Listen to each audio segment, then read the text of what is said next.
Nkwaniriza ku mukutu gwaffe guno gwa SML News Yugi programu yaffe The Inside Out wetutwalira obudde okwetegereza ennyo ebyo byennyini ebiri munda. Tukolagana ne bannaffe ba Eben Restaurant wali e Nansana, The Eben Gardens, akafo akalungi nga bw'olaba ak'okuwummuliramu, ak'okunyumizaamu ate nga ka kikungu. Siti yakugamba ekyo kubanga si kaaba kadeideyi ka class nga nandyetaze bw'oba ogenzeeyo obenga olimu eyo class oyagala kuwummulako kati nga bano babigirwa abalina bye balowooza tula n'olowooza. It's a place to meditate, a place to think. The Eben Gardens e Nansana, endagiro nga bw'ogenda okugiwulira funa akadde oyiteyo. Kwaniriza mu y'olwaleero nze Simon Muyanga Lutaaya. Omugenyi wange nga bulijjo ye mukwano gwammwe ennyo General Moses Bigirwa.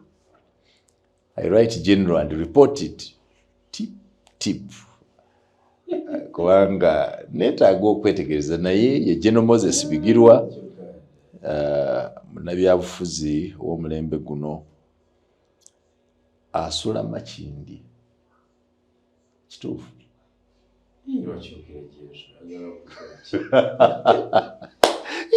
Nejyosa tuyagala tumanye kyobogamba nti weekamuli omuzaala wiyene naye nga omutaka weekamuli okujja wano ovudde Kamuli nviridde Kamuli bulazi. Okay, mu Kampala obeerawa? lwembanziza olusimberako mu Makindi omwo bwentyo oluusi. So what is your permanent place of residence? Kamuli. Oyagala kunnimba nti ovuga okuva e Kamuli lunaku okujja okukola mu Kampala? Kati buli lunaku mbeera mu Kampala. Where do you spend most of your time? Kamuli. Bigiro? Ninayo ofiisi n'ebitambula ebirala. E Kamuli. Is there business in Kamuli? You know, Kamuli sounds like a dull place. It's not one of the most known. Waliwo n'ebyalo byeyogera ng'olukyogera bamanya nti business. Oluwa nti ndi Kyazanga, ndi Lukaya, ndi Jinja wano, ndi Kaliro. Osuubula ki? Kiki ate kizegedde kiky'otakakasiza. Tubireke bulesi ebyo Simon kubanga. Those places are associated with business. You know Lukaya? I know. You know Kyazanga? Yes. You know Mbizinya? Yeah. You know Namawojjolo? Is those places the most involved areas in Uganda? No, they may not. Oyagala kunga nti omuntu atunda mu kyomo ogw'ebiri akasango olunaku. Is this part of growth and development?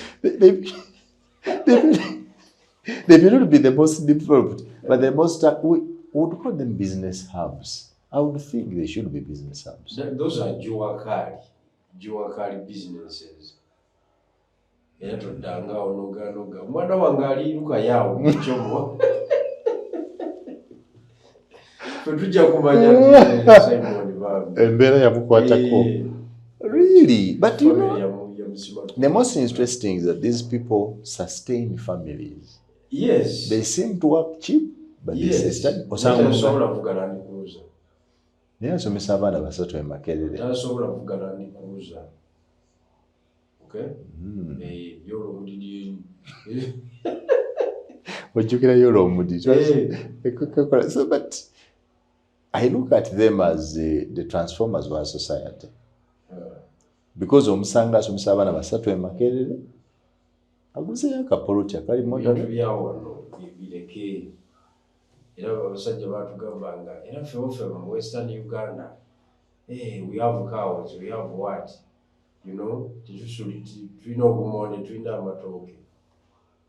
Those are prestigious businesses. That's not the real income. Obumonde, yes, sure. Oh, yes. Obumonde sebugula V8. Obumonde. Mpengoni ey'olusango. 20 acres of Irish potato. Ng'oli ku kyalo weka. Bichiro. You want to 20 acres ng'ozijja oli ku kyalo wekka oba olowooza tuli mu 19 we baakolera endagaano. But do you realize these are the drivers of our economy? The border, the juakali. Economy ya wano eri ku corruption. Okitegedde era kimanyi okuva olwaleero. Bulas. Esakamuzo ova wa economy is corruption. Ebisigadde byonna kulimba abantu.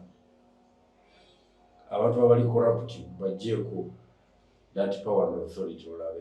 How does corrupt drive an economy? Corruption? Kati omuntu apapula bilioni 10 mukono gumu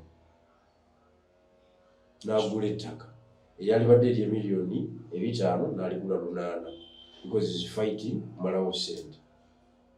Okitegedde? Yes. Kakati ow'ettaka n'abanga value gye yali awadde ettaka lye ayongeddewo miliyoni ebi 3 olwa nature ya bbaaya. Singa bbaaya yabadde ssente azijje mu bbanka mu loan Tayinza kuzidiibunda bw'ati. Kati ate eri 5 aba ayagala bigula 3 kubanga ssente zaki za kukolerera. Amanyi nti ziteekwa okuddayo azibalirira. Kati oli gwe baguzeeko 8 naye expenditure ye n'ebeera ndala era naye n'adduka kuleyi eddako naye n'ayuwayo bwe bityo Ogenda okwesanga akatale akwonoonye. nga tuli mu inflation eri mu 18% almost. Kati esente bwe zigenda okutuuka ku kiwumu kyo mu buganda bwaweerera Abali mu mpenkoni bapaakinga ne bagula ku micomo ne bagula kapiisi kamu bagulira ddala. Kati abampenkoni ate awo balya ku Jaliya. Jaliya City. Jaliya City. Balya gonja. Baagala gonja. Waliwo leeyi endala. Olina okumanya ebintu bino sebo. Waliwo leeyi endala ababeera mu zi Alfadi, ababeera mu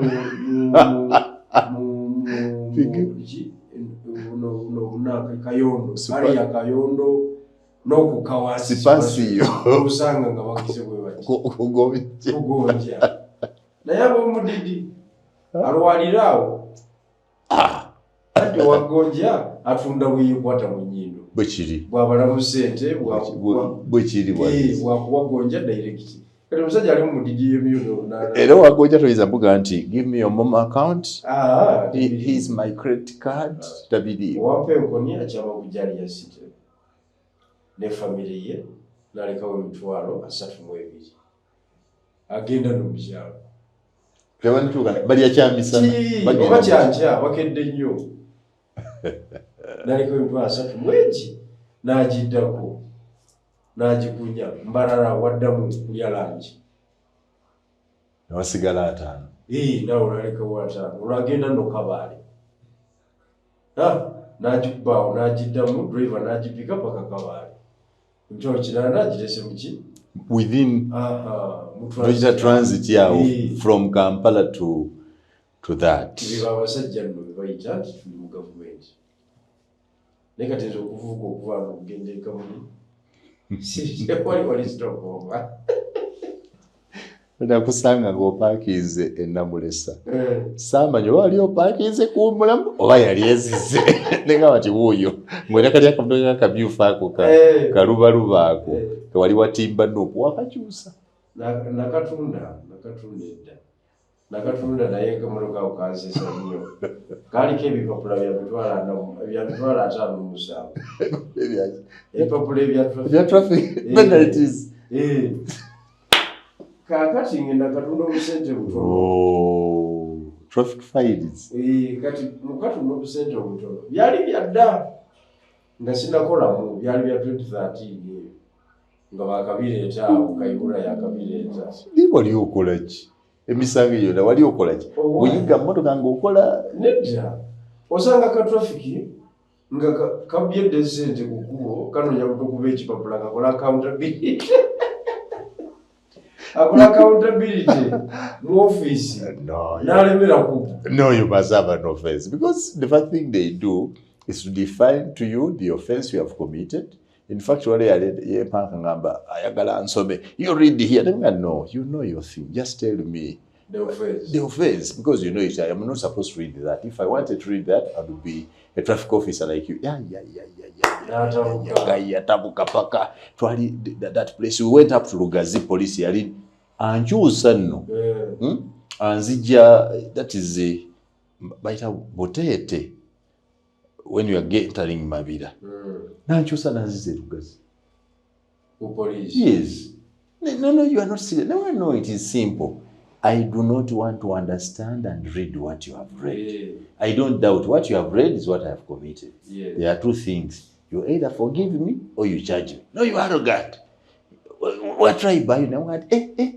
Don't ask. What tribe? How does my tribe relate to driving? Yeah. We disagree. That is it. Katitutuka ku police Lugazi. Yao. Aleta abajja atagenda okuleta waliwo mkyano gwe bayita Kawala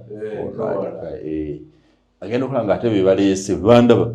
Now you man again what are you doing here?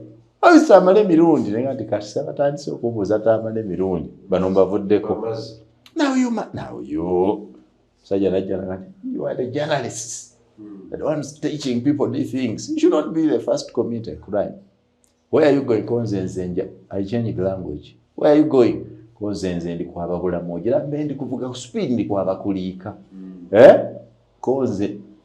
But you speak English. Konze no kugobeire ndi kuvuga nja bulamoja. Ate ndi koyina kulika. Omufuiza no butamwaga.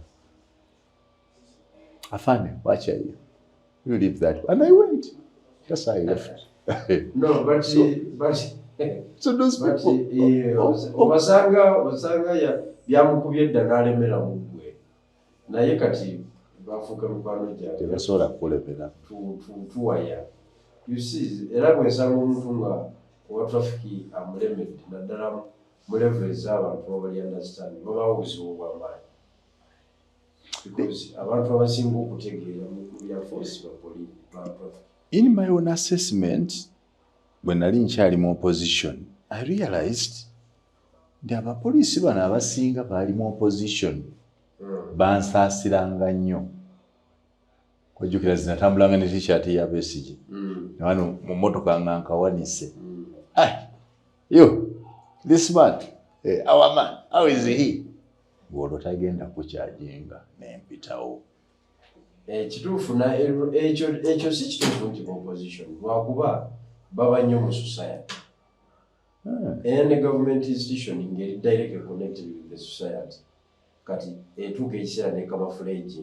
Bansaasiranga nnyo mu opposition. Naye kati no, you are the ones who have baziraba nabo. Naye otegeerera nti si wa ludda luvuganya. Bitabukenga biri mu government okugenda. Ojja kulaba nga yasoose okukuba omuggo. Really? Mu bya government okugenda ate tebasanga. Okay. So who do we blame for corruption? Who do we blame? Good, you have accepted that we are corrupt. We are corrupt. No, the fight for corruption over the blame. Kugamba policy eviradala mu spirit ya leader abaliwo mu ekiseera abelieving atya yengo obukulembeze. First emyaka ana mu power, it's also a sign of corruption. Yes. Regime longevity, it's also a sign of corruption. Kati otuuka ekiseera nga tokyasobola kumulwana. How does 40 years become corruption if after every 5 years somebody is subjecting himself to public scrutiny and mwabana nemwanti afadhali wewe? Because it was 40 years nga jiri wamu bamuganyi afuga wa mutalonda. After every 5 years this man comes and says, here I am. If I'm still fit,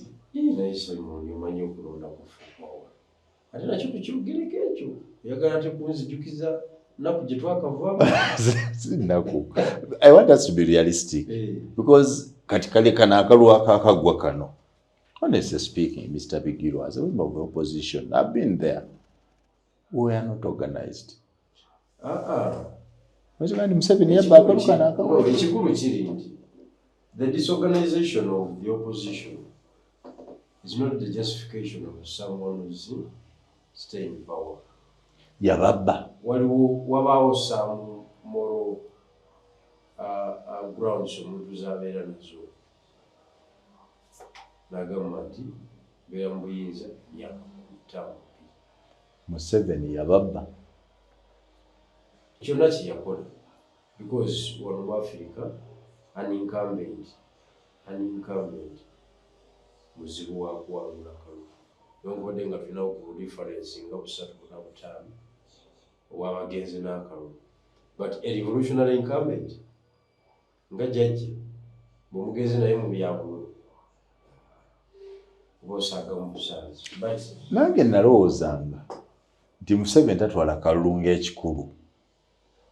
Naye bw'olaba Museveni ng'atandika akalulu n'omwetegereza nga kawedde, Museveni aba aluusinze weight. Kiki ekireeta weight eyo? The stress. Museveni knows he can lose an election. Anti kakati ekyo takimanyi kyogeraganako. But what Museveni fears lose an election. Anti kakati ye kyakola ateerawo ddala embeera eraga nti n'okukati abadde akatidde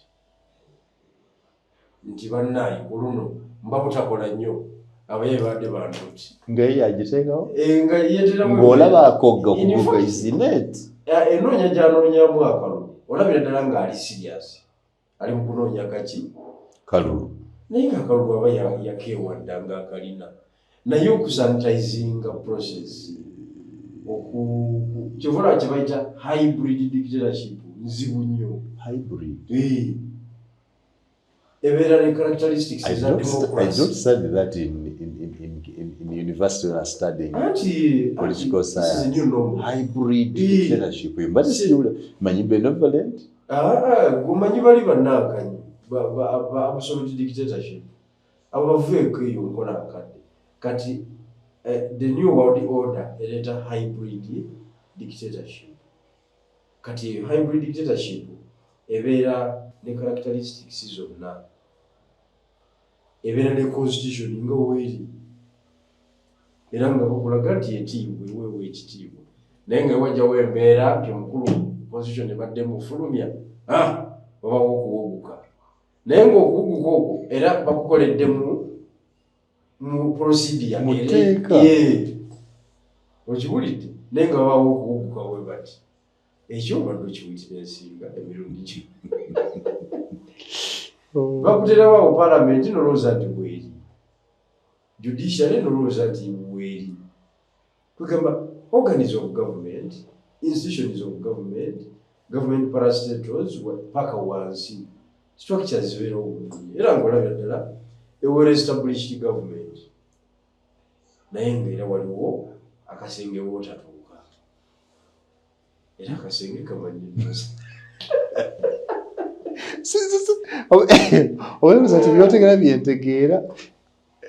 You are giving the very characteristics of the NRM government. Well structured, with the presence NRM eri buli wamu ku kyalo, ku muluka, ku gombolola, ku district, mu bakozi, mu bakazi, mu balema, mu bakadde, mu bakyala, mu bavubuka. It is present. Yes. And this presence is not forced. Which means there exists a genuine cause. Because why would people fight for Akalu Katinga Ketwala Akabasajja abalala n'oligwera avuganya naye wakala? Kings. Kutegeera lwaki kiriwo ekityo. Kiriwo ekityo kubanga ali waggulu akozesa akasenge wetasobola kutuuka. Wabigirwa leka kumunguza akasengu kali kati gwe towulira deep state tobiwulira ebyo gwe abasajja babegattako watuuse mu ddiiro oba mu kisenge ddiiro lyeriruwa gwe mbuulire we watuuse oli mu lujja oba oli kukuba erikyama ndi nabo kuba erikyama kuba erikyama oba otadde wala nnyo naye mu kisenge tonatuuka kati tubalani ali mu kisenge jjajja kyamani w'ekisenge eyo sinnatuuka ate eddiiro mu ddiiro awo wali wani omanyi omukulu bw'abeera mu kisenge waliwo abasobola okumuyita ti muzeeyi kati jangu abagenyi bakoze eki bazze kati bw'omuyita osobola okumulaba oba akyali mu sirivulensi oba akyali mu kipale ekimpi kati gwe levu ye bandala kati eggulu omukulu w'eggulu ate yalimu eyo levu asobola okulaba jjajja mu sirivulensi mu sirivulensi oba mu kipale ekimpi ne banyumyamu awo confidently so wali wamuyita n'abuuza nti ate ani ampita ne bayampita nategera nti gundi nyampise and I'm coming waliwo atakkirizibwa okuyita mukulu ng'akyali muki ng'akyali mu kisenge naye nga naye mwana wamujja baana mwete buzuukusanga jjajja nga yeebase okiwulidde kakati oteekwa okumanya otuuseewa bigirwa embala yensuula wala embala yemmalamu essuubi wansi kati bwe bange ekisenge n'eddiiro kati ani ali mu luggya mu luggya ye musajjawo mu luggya mwali tali mu ddiiro mu luggya anti kakati waliwo coordinating eddiiro n'oluggya ebyabimala so ali mu ddiiro yagamba nti jjajja akweta mu kisenge ali mu ddiiro alina gwagamba tya nomukulu lwaki tomugamba najja kyagamba eggulu oba kapeeka you take time studying these things and they give you sleepless nights and headaches. These are things going on in the corridors of power. Kati bigira bobanga ekisenge siriyo mu ddiiro siriyo mu luggya siriyo ontaddewa oli ku mmoloka gye batisa abagenda mukyali mu kkubo gye batisa abagenda ew'omukulu mu luggya ndi ku mmotoka sinnatuuka nakukubulibwe takugenda ogenda w'omukulu era nsaba olwana yes lwana naye wanga bombi omalayo ate goli ewajjajja omalayo otya amamalayo omalabi kakati nalabye kibula nakugambye nti oteekwa okubala ebintu ebyo nalabye ba content creator banno babatumbudde kati ate we batuuse nze situukawo okitegedde kati ate nabo bayise mu ddirisa bwe bati bayise mu ddirisa ne bagwa mu luggya lw'omukulu agenda okulingiza bwati nga bwe bali awo ani abaleese omu ku baana bawaka abataddibwamu nnyo kiki omu ku baana b'empeta omanyi gwe tubakulira mu extended family. Yes. Kati nze nakulira mu extended family. Nga waliwo ennyumba ya mama muto, wali ya mama mukulu, ne mama wange.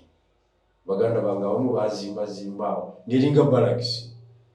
Competition ebeera y'amaanyi nnyo. Naye waliwo omwana gwe bayita omwana w'omukyala w'empeta. Ow'omupeta, Musoga bw'amuyita ow'omupeta. Omwana ow'omwende. Ow'omwende n'omupeta. Omupeta meno tesali bbi omwende.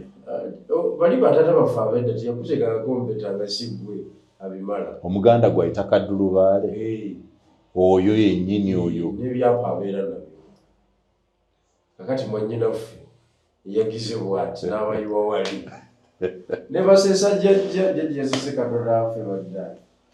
Ng'aseka olw'okutegeera bye boogera oba obutabitegeera o both. Okwewonya bannayuganda level kwe batuuse obulamu bwawangaaliramu.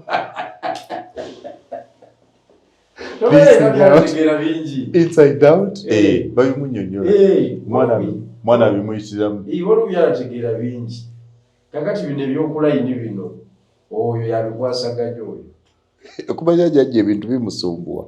Wali bwe twalinga tugenda okabalinga presidential press conferences ng'essimu tesala. Kakamera galinga ganene bwe gati. tekugatwala gasule kwokera house bagakebere ate togenda nabwo ogusangayo nonoonyamu eyo kati amasimu lyozze nalyo limalayo paka wajjajja nalabye ne Natasha nga akamutunuzaamu bw'ati alabye singa jjajja alaba amasimu teyalabyeko ku kamera nnene ng'alaba amasimu meera bano ba tiktokers bakolera ku simu zaabwe olaba akikkiriza ensi ekyuka ekyuka ese jangu okulaba n'essimu ng'osigadde nayo mu nsawo yayayaya mugaita mabuusu essimu naye kati nawe nga bamukabalingana amasimu meerere olaba bika bya ssimu nalabye essimu ya muwala wa jjajja essimu ya Natasha The Inside Out ku SM News UK ne General Moses Bigirwa kano kabakulu bokka ndowooza be banakategeera tofaayo kati muli ku ki tuli ku ekyo kyennyini Bigirwa nnyonnyola buli bw'enguzi. How do you link Museveni ali mu State House Entebbe ku musajja ali ku luguudo mu mabira owa traffic akuyimirizza n'akusaba kitu kidogo that you would blame this corruption of this man on a man who is not even aware of what is going on. He simply deployed an officer to guide the traffic. This officer, on his own volition, is corrupt. I keep wondering, why do you link that to Museveni? Nga n'okubimanya tabimanyi, n'okubaawo tabaawo. Waliwo yanenyeza wa traffic. In fact, wa traffic bajjamu okutula amangu ikonomi abaja gizingamya. Wa traffic bwabata kutula amangu ikonomi abagikola ki? Era corruption bannayuganda gwe tukomplainingako si oyo owa traffic office w'obukugu. In fact, they contribute a lot to the growth and development of this country. Traffic officers. Ochege, why moroka webereeta matooke okuva embala ng'eriko omupiira ogutali mulungi. Bakugamba nti gipaaking. Omale okuleeta omupiira omupya. Wano sente ziyinza obutabeerawo. Ez'omupiira omupya. Tosobola gikuba jeeke ng'ejjudde amatooke. Ogapanguludde. Ate ogapangulula ssente n'okwonooneka oguteekeko ogende ohitinge market. That is 24 hours. Okitegedde?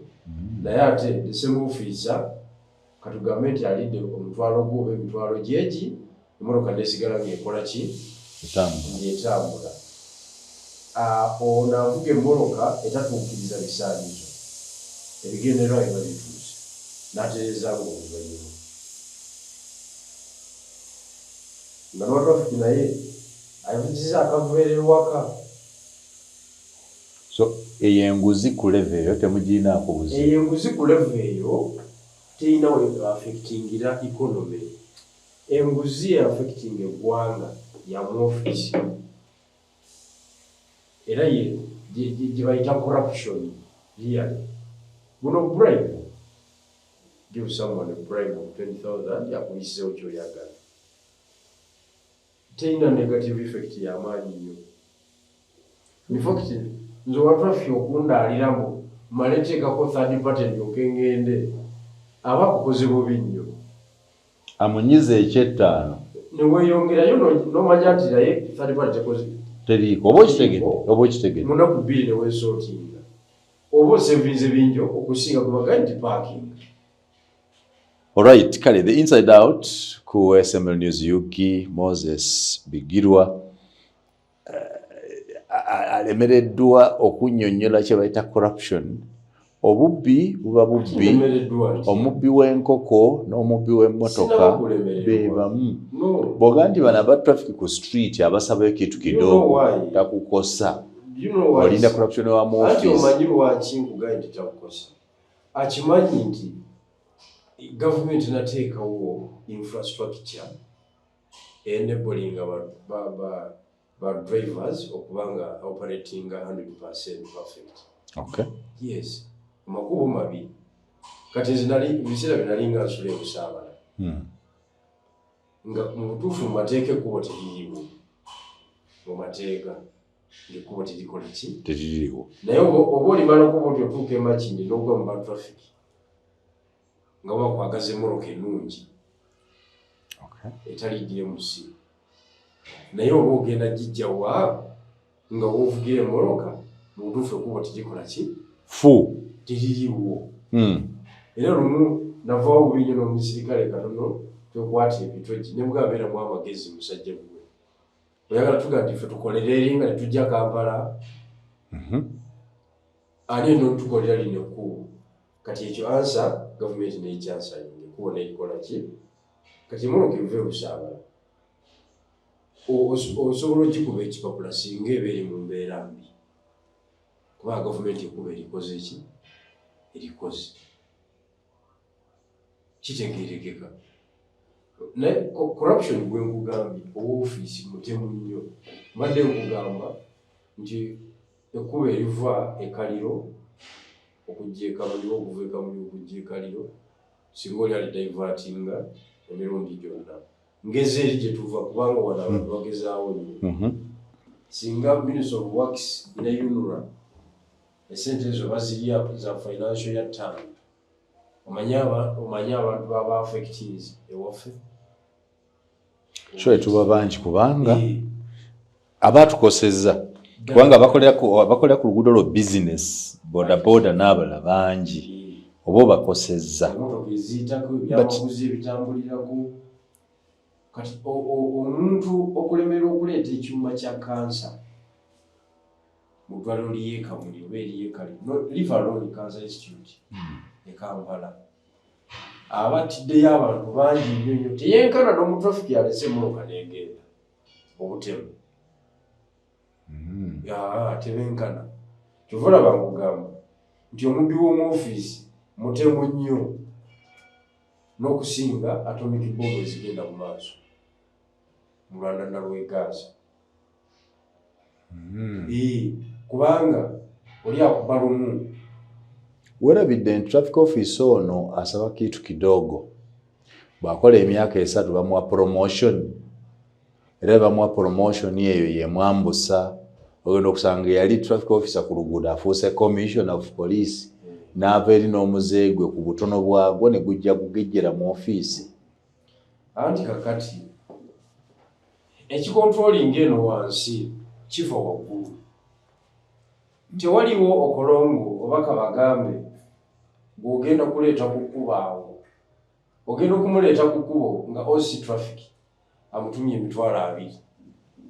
Ebyo mubijjawa. Ati bibeera mu ofiisi gw'omanyi details za corruption omutonotono oyo. Nga OC traffic kweyo station yamutumye $2,000. Genda onoonye ssente. Kakati naye ng'ateekwa okutetenga. Bw'otazireeta tebakudeployinga. Ate omusirikale omumanyi without deployment oba tokola. Bw'ogamba nti gweoli mulokole okolera mazima kale genda oyimirize ez'ekalamoja. Ziriko kyezekalamoja era ko tekuli kiriko. Wano mu Uganda waliwo region 2 ezitaliimu makulu ng'oli wa traffic. Western Uganda. Western? Ate Western unagukanga. Pikirwa. Owa traffic Rushere sijui Kirugura kugenda wuyo we basula njala. Andi buli ajja bimala. Buli ajja munene. Buli ajja. Actually be bagamba n'ogu. Mbojo kusibuza omutwalo. Yogera nono. Kakati n'oyo ng'akuyambye buyambi. Bakubwa n'empi okumumalira obudde. Oyo kugamba nti gamba n'ogo. Oyo abamuvubuka eyasigala eri atajja Kampala. Kati olwakubira muganda wali ya Kampala. Olyoka owulira endirimbo. Naye bali abalala mama. Tewali maka gataliimu Mungu awo mwoyo koli. Tegaliimu maka. Tewaliwo maka awo nga tali mukungu wa gavumenti ku high level nga naye bw'omuwulira ku ssimu ogamba enensonga kangiveemu eyo kolido yonna eyo mbawulira na mikwano gyange traffic yamuyinza lunamuzinanga nti gwe Gordon it's just wasting my time tayagala nakumuwuliza why should he waste his my time njalamuga nti gwe mulimu gwa so waliwo abalala abalowoleza ddala nti emotoka eyaabo teyinza kuyimirira nga tabimanyi nti abatrafiki gye bali bakola emirimu gyabwe kati buli bakudiploying okutandika eryantondo okudda manya bakugobya bugobi there's region ebbiri eyokola eddala Karamoja yo teri kyakulya abatrafiki babeera n'omweso bikirwa anti wali motoka eyitawo bw'eba esazeewo okuyitawo zizino eziri ku nsonga za golodi Dabukabeni yakula n'ekoma eri bweti ogenda jimirizo kigambo eki n'agibiriza giti olunaku ne luzibanga abatrafiki tafunye kyakulya ku kkubo kakati abatrafiki nabo babazisemu tebayita abasiru so as somebody aspiring to be a national leader bw'obanga corruption wano bwotyo bw'omulaba omutunuulira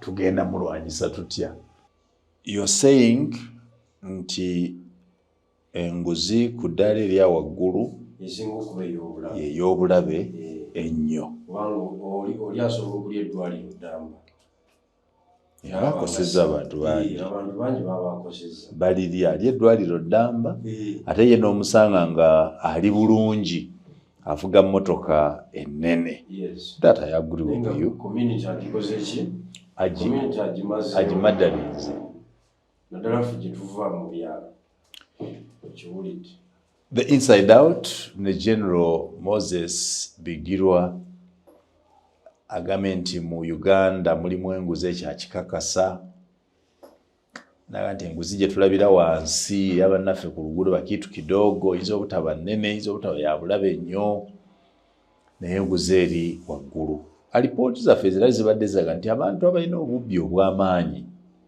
bali eno waggulu kubanga musajja wa traffic tayinza kuweza milioni 10 mu bubbi omwezi kyokka ng'ate ababbi betuwulira wano mu Uganda beba obuwumbi abantu ennaku zino I don't know many of us scandals about billions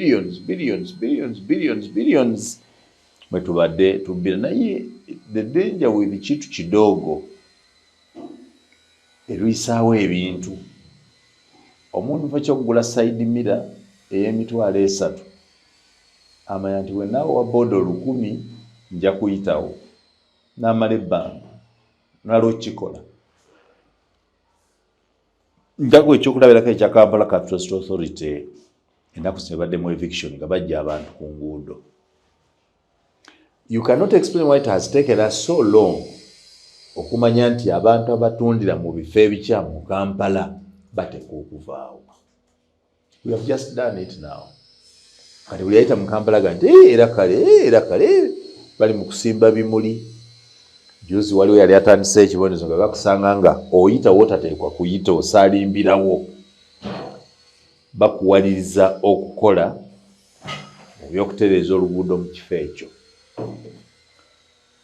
Bonna bempulidde boogera ku mikutu egy'enjawulo baga nti ekirwisizza Kampala okutereera ekintu kidogo. Aba taxi balina gwe balabako mu KCCA yandikoze enforcement n'atagikola. Aba bodaboda balina we bayitira ne batabagoba we bakolera. Abatundira ku nguudo waliwo akabasolozebwamu ekalaga gye kalaga ateeko bajja ku nguudo n'aziba amaaso obutakikola. So ne corruption oyo omutonotono wa wansi is big. Era tukozesa okumala ekiseera kubanga alwisa ebintu bingi bimwantegedde ekyenjawulo. Corruption wagula bamureportingako owa wansi tebamwongerako but owa wansi atukoseza ddala nnyo. You disagree. Omuntu w'okugurawundi so tisikwatagana naye kweyenso. Corruption w'omukyala azze okuzaala dokita waali asasula gavumenti munoonye emitwalo 8 ne bamala ebbanga nga tebaginoonya n'atakola Oyera wa waggulu. Abawa waggulu. Oyera waggulu kuba oli ali mu office. Oyo avumirirwa era mu binnyo. Okay. Ali mu office, ali well gazetted, okitegeera. Ate kati kiri ku bulamu. Kiri ku bulamu direct. Naye njagala okutegeeza. Simon omusirikale wali kulemera. Ebituufu byennyini. Kubanga kizibu nnyo okusanga balemera ng'ali perfect. Ate kiba expensive nnyo bwakulemerako ku ebituufu byennyini. Kibeera costly. But I think the most threatening thing about it is that kikumalira obudde. Omusajja ono nina ddiiru gyengoba ate kati bw'atyo. Oyagala okumanya bujja osangeko emmotoka yo nga bagikulapiza mu kibuga. Opaakinze awantu ogenza okudda kuliko ki ekijegere ky'abantu abapaakingi. Olunaku lwonna luba lufudde. Aba multiplex be batukolanga ekintu ekyo bali bansaze ekintu nalingenda bakyakikola se. Bakyakikola. They were supposed to deliver a consignment to Ndejje University. Musajja n'akuba nina okugenda ku office nina okusasula ate bwate bannayiga zino kusasula ku mobile money. You had to go to office pay ate ate bakubira abagenda okujja okusimulula nabone olunaku luba lufudde. Okitegedde naye nga bo baba bakutte ebituufu byabwe ekibuga kyaba olukusokola ki okusokola parking. How do we fight corruption here? What would be the alternative? No, ezimu ku nsonga ezimu ku issues ezireetera okufightinga corruption mu mawanga yonna, it is political change is the primary factor. Political change is the primary factor. Kubanga buli regime ejja n'ebirowoozo byayo, buli government ejja ne bapuleya bapya, ebirowoozo bipya n'enneeyisa mpya. But having one government for a long time, waliwo byovaako nga takyabisobola. Ati ogenda okuwulira sikando, kati jjajja asobola okuwulira sikando ya buwumbi 200. Agenda okugigenda deep what? Ng'ate abagirimu bamulimu. Naga okay, wacha. Tutawona. Okiwulidde? Kakati awo eddako eba yabina. Ab'ebina ne bakujukiza nti nga bw'asonyiwa bali ab'ebibiri. Nina musajja wange lawyer. Twali naye eyo nampa story n'angamba nti baali mu musango nga guli mu Ministry of Education gwa trillion. Gulimu okuleeta wano AFCON biki ebyo kuzimba bisaawe. Gye guli eyo mu kkooti ne guyimirira abalamuzi babiri ne bayita lawyer wa omuwaabi. Yes, I understand. Wa plaintiff ne bamugamba omusango guno gulimu kyala wundi tuweemu eddakiikaana tukole consultation. Judge is consulting a minister, a wife to someone. Nga bw'otegedde. Gulimu mukyala gundi. Gulimu, you are simply saying, gulimu Mrs. Gundi.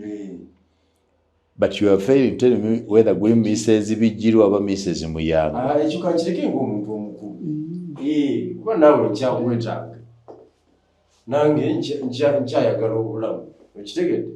Kakati after 40 minutes ne babayita yamugamba guno omusango kale osobola okuddamu n'owaaba nga African Cup evuddewo wano ndowooza 2-3 eyo ojja kuddamu owaabe naye si kati tekijja kusoboka. But the gist eba ku ekyo benyini bano batugamba nti overtaken by events we siguwaaba kati mu budde buno nenina kye nali mpaaba ne kiggwa ate mba mpaaba ki mu bumpimpi ne gugobwa bwe gutyo premature. Kakati kyekiri wano lawyer mukwano gwoyo yani. Ate kakati oyagala Bigiro ndebesa kubanga toyinza kuba munnange. You cannot give me half information. This is okay. Eriaga ndi mukyala wani. guli mukyala w'omu. Ekyo nkyerekereza ng'omuntu omukulu bw'aba. Then you have not settled the No, problem. wabaawo emboozi okujjawo nga tewakkulira mu kyalo. Ffe bataata baffe balina emboozi gye baanyumyanga nga yaffe. N'abaawo gye baanyumyanga nga yawaka, general information. N'abaawo gye baanyumyanga nga yaabwe. Nga you need an interpreter for you to understand. Ate nga n'okuwuliza nti wagezezaako okumanya kye badde boogera kibooko evuga. N'okumanya nti ogezaako kwagala okukitegeera. Just trying to... Kibooko evuga. Emboozi siiyo. Kati baatuyigiriza okusabika ebigambo. Okiwulidde? Mukyala w'omu ku bakulu. Oba otegeeza mukyala w'omu ku bakulu. Oba ndese Bubank kubanga abakulu bangi. Nze mba nkulesa nti olwa muvinga. Tudda ku kirala. Emboozi yange beekoma. Bali betwogera nabo ba viewership baffe baba bategedde. Bo baba bategedde. Nze kye sitegedde. The Inside Out gye tuliko ne General Moses Bigirwa tuli ku nsonga ya nguzi. Naye kati nga tugira ku nsonga eyo, ensonga gy'oleseemu eviction ey'abavenda ey'ekibuga. Tebadde delayed because of Peter corruption. Tebadde delayed because of politics. Wa mirundi eki asooka jjajja abadde atambulizawo politics we ng'ayagala asigaze presence mu kibuga nti yali pro people. Ba-administrators be badde nga baleeta amaloboozi ag'okufulumya abantu nga ye ne yavaayo n'eddoboozi ery'ebyobufuzi. Abantu bange mubakole ki? Mubaleke. Mubakontrolinge bukontrolinze. Ekyo ne kisika emyaka 5, ne kisika emyaka 10, ne kisika emyaka 15. Kati jjajja abadde ensonga nnyo. Ekyokubiri, the politics was still whole era. At least from 2011 up to now. Owekitiibwa Lukwago. Kubanga naye abadde pro people. Nga oleeta ekintu nga kigenda kutwala abantu. Kiba kimukwatako direct kubanga akawulo abantu badde bamuwola buwozi abantu talina kyateekamu kyamaanyi. Kujjako okubisa ebifaananyi. So does pro people mean condoning byomanyi nti bikyamu? Anti-politics bwatyo bw'aba. Do we need to free up Kampala?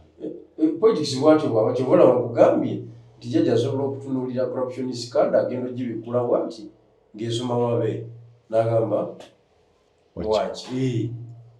That is it. Kakati tusobola gamba nti wano tasobola kikola. Kati lwaki babagyewo? Babagyewo lwa nsonga bbiri era nti emyaka egize gitambula. Aba informal sector bwe yeeyongedde mu kibuga ebikamize hostile ku sitting government. Yes. Bwe bikaminga hostile ku sitting government negamba bano bapinzi. Okay. Tubasaasaanye. Defender waabwe abadde Lukwago Erias.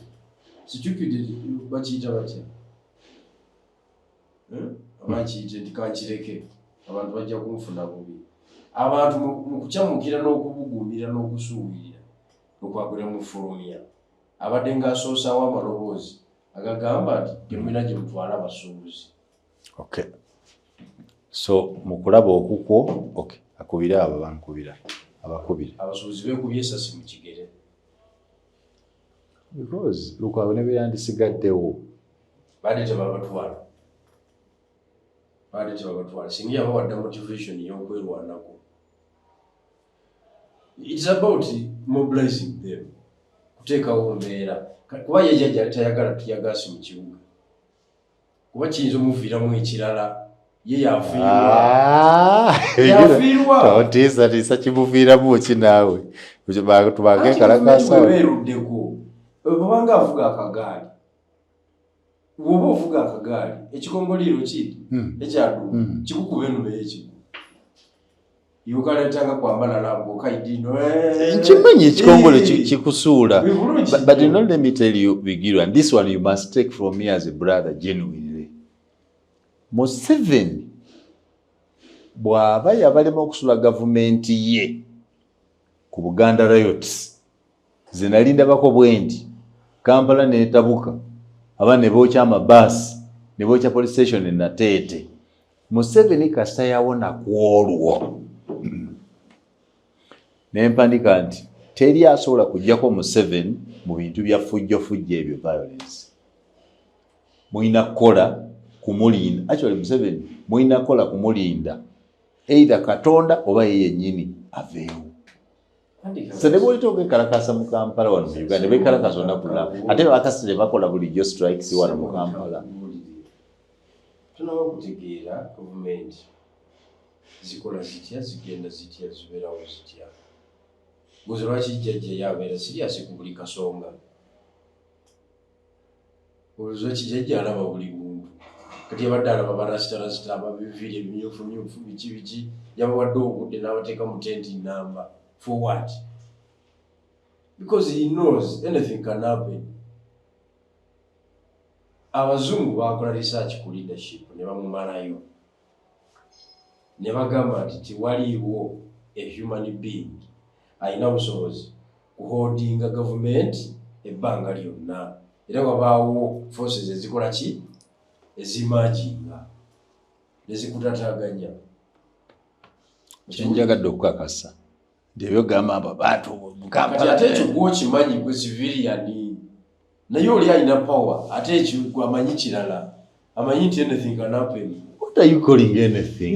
Yeah, nti abasuubuzi mu Kampala beekalakasiza leba nkugambye yaki kati nze kankubuulize nali ndi n'amasuba ndi mu byange nawo kikwekweto kyange ne wabeerawo accident teyali yamaanyi nnyo naye ng'atomedde abadde mu mmotoka nga nnungi naye nga munyankole atomedde sekandi wano origino. Nakulabira ebigambo byotalaba ku surface naye nga biri ku mitima gy'abantu. Era singa tewaliwo magezi gakolebwa ga mangu mangu wali basobola okuvaawo outbreak gy'otasobola kutegeera olw'obusungu obutudde mu mitima gy'abantu obw'enjawulo bwe baasirikira edda. Kati yo 29 gw'ogamba wali omusuubira okwescalatinga what? Because yatandika ng'esimple matter, Katikkiro agenda, Kayunga bamuganye n'etalinga into a political activity katono gavumenti egende. Naye nga ki ekigireeta kugaana Kabaka yagaana okukwata simu y'omusajja mala emyaka 4. obusungu neboga nti obusungu butudde ku mitima gy'abantu bufaanagana n'enjogera y'abantu aga nti mwe mutusibyeko akasajja. Obusungu ku mitima gy'abantu busungu bwaki? Because you're a politician, you're a leader, if you have to unpack that, obusungu abantu bwe balina ku mitima banyiigira ki? What are the issues? Bamanyi nti abantu banyiivu mu Uganda mbakubuulira. Jjajja akimanyi nti abantu abasinga bamulimba bulimbi. Jjajja akimanyi. Jenosale akimanyi nti abantu banyiivu. Ndowooza ne maama ayinza okuba akimanyi. Abasigadde tebakimanyi because sibe balaninga gavumenti. Naye nga abantu banyiivu nga bafuna eza parish PDM. Abekugambye abasatu bakimanyi bulungi nnyo nti abantu bakwesa ekijambiya wano basirise busirisi nti bali batusinza businza maanyi naye nga mu mbeera eyiwo etegerekeka ziba mbiri. Jjajja akimanyi n'oweggulu akimanyi, ndowooza ne maama ayinza okuba akimanyi. Abasigadde balya buli ssente bo tebalina buvunaanyizibwa okukola ki? Kyova olaba bwe nkugambye abasatu they are not extravagant, tebashowinga off, bawuliriza listening skills bagirina tebanyombera mu public jajja gulu kapeeka maama bamanyi nti bannayuganda balina obusungu ku mitima balina obusungu obutalabika kungulu ekyo nkubuulira obusungu obwaki gavumenti eruddeko just that ekyo kisuula gavumenti Simon gavumenti eruddeko other than government yekola ki because those are two different but government eruddeko I would think would be preoccupied with asking government ekola ki eruddeko should not be a problem anti lwaki eruddeko lwaki ekukosaamu kubanga gavumenti okukyuka kitegeeza sente kukyusa mikono ekibadde mubabadde mu gavumenti nekidda mubazze gwe mugaso gwa gavumenti ebyenfuna byalira district neerango sub-region bifaanagana nebyebusoga lwaki because they had a government okitegedde esente ziva mu diaspora okujja wano mu Uganda ezambuka paka alira ne wali egulu mu sub-region yakyo ne wano mu Bamadi Barugwara nyingi okusinga ezijja ebusoga because olwa weevuze esatu ezatwala abantu mu diaspora as political asylum seekers. The Inside Out ne General Moses Bigirwa mwe musinga okumutegeera kubanga oluusi mbalaba mu comments zammwe nga mulaga nti nze simutegeera. General Moses Bigirwa si kweteka naye nze waliwo byendaba because I'm older. Kyotawakanya nti nkusinga obukulu. Yes, no. Osinga obukulu. Kale oba nkusinga obukulu nkusinga byendabye. Age is not knowledge.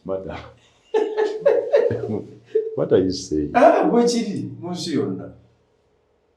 Era jjajja omanyi jjajja muyayi yakubye obusajja bwo waliwo akasajja kakuta omuzinda ndowooza katabanyika atambala emirundi kageze ne kagamba jjajja gavumenti yo ejjudde abakadde abavubuka tuweemu era tusaba kati ne kadifendingamu awo abaako ababiri kajjeemu jjajja ne Moses Byaruhango ne Moses Byaruhango nakola ennyo bali abasigaddeyo kyokka yerabidde nti maama atudde wali ate be babimala era maama yasise busesi nakwatale ku nnyindo bw'ati kuba teyamubaze mu bakadde abalina amagezi yabazeemu babiri balina amagezi yamufulumiza nenga katirawo tata oti yamutraininga kati upevu kati tukovawo tevaawo